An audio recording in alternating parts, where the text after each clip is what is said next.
وعلیکم السلام ورحمۃ اللہ وبرکاتہ۔ آپ نے پوچھا کہ کچھ لوگ جمعہ کے دن درود پاک پڑھنے پر بہت زور دیتے ہیں، اس کی کیا تخصیص ہے؟ اور کوئی درود پاک بتا دیں جو آسان ہو تاکہ ہم زیادہ سے زیادہ پڑھ سکیں۔ چلیے جناب، پہلے میں عرض کر دیتا ہوں کہ جمعہ کے دن درود پاک پڑھنے پر لوگ زور کیوں دیتے ہیں۔ ٹھیک ہے، دیکھیں، جمعہ کا دن رسول اللہ صلی اللہ تعالی علیہ وسلم کی ذات اقدس پر درود پاک پڑھنے کا دن ہے۔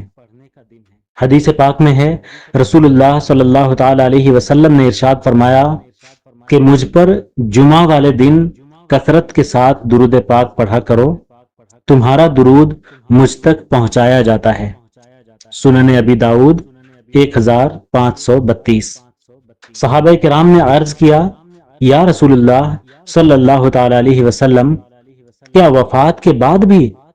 تو آپ صلی اللہ تعالی علیہ وسلم نے فرمایا، اللہ رب العزت نے زمین پر انبیاء کرام کے اجسام حرام کر دیے ہیں، یعنی جس طرح مرنے کے بعد عام انسانوں کا جسم مٹی میں مل کر ختم ہو جاتا ہے، انبیاء کرام کے ساتھ ایسا معاملہ نہیں ہے، ان کے جسم محفوظ ہیں، لہذا میرا جسم بھی محفوظ ہوگا اور مجھ تک درود پہنچایا جائے گا۔ سنن نسائی 1297 میں ہے، جو شخص درود پاک پڑھتا ہے اس کے 10 گناہ معاف کر دیے جاتے ہیں۔ سنن نسائی 1297 ہی میں ہے کہ جو شخص درود پاک پڑھتا ہے اس کے 10 درجات بلند کر دیے جاتے ہیں۔ مسند احمد بن حنبل 7561 میں ہے کہ جو شخص درود پاک پڑھتا ہے اس کے نامہ اعمال میں 10 نیکیاں لکھ دی جاتی ہیں۔ سنن ابو داؤد 1539 میں ہے، اللہ رب العزت 10 رحمتیں نازل فرماتا ہے درود پاک پڑھنے والے پر۔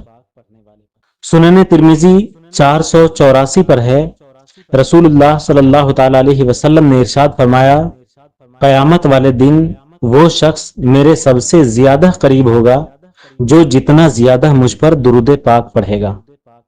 سنن ترمذی 484 میں ہے، درود پاک کی برکت سے دعائیں قبول ہوتی ہیں۔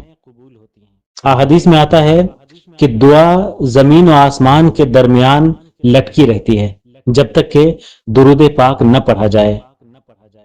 سنن ابن ماجہ 907 میں ہے، رسول اللہ صلی اللہ تعالی علیہ وسلم نے فرمایا کہ جو بندہ بھی مجھ پر درود پڑھتا ہے فرشتے اس کے لیے رحمت کی دعا کرتے ہیں جب تک مجھ پر درود پڑھتا رہتا ہے، اب چاہے تھوڑا پڑھے یا زیادہ پڑھے۔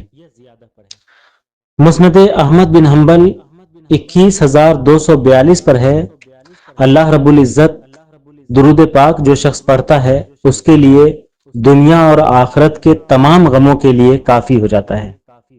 سنن ابی داؤد 1532 میں ہے، رسول اللہ صلی اللہ تعالی علیہ وسلم کی خدمت میں درود پاک پیش کیا جاتا ہے۔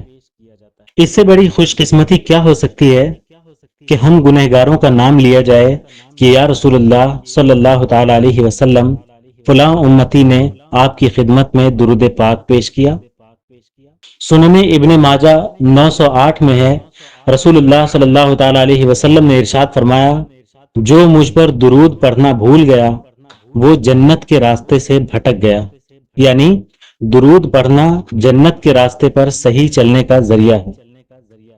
تو پھر آج نیت کریں کہ ہم اپنے محبوب صلی اللہ تعالی علیہ وسلم کی خدمت میں درود پاک ضرور پڑھیں گے۔ درود پاک کے بہت سارے صیغے ہیں، کوئی بھی درود پاک پڑھ سکتے ہیں۔ مختصر اور کامل درود پاک یہ ہے، اللہم صلی علی محمد وعلی آل محمد وبارک وسلم۔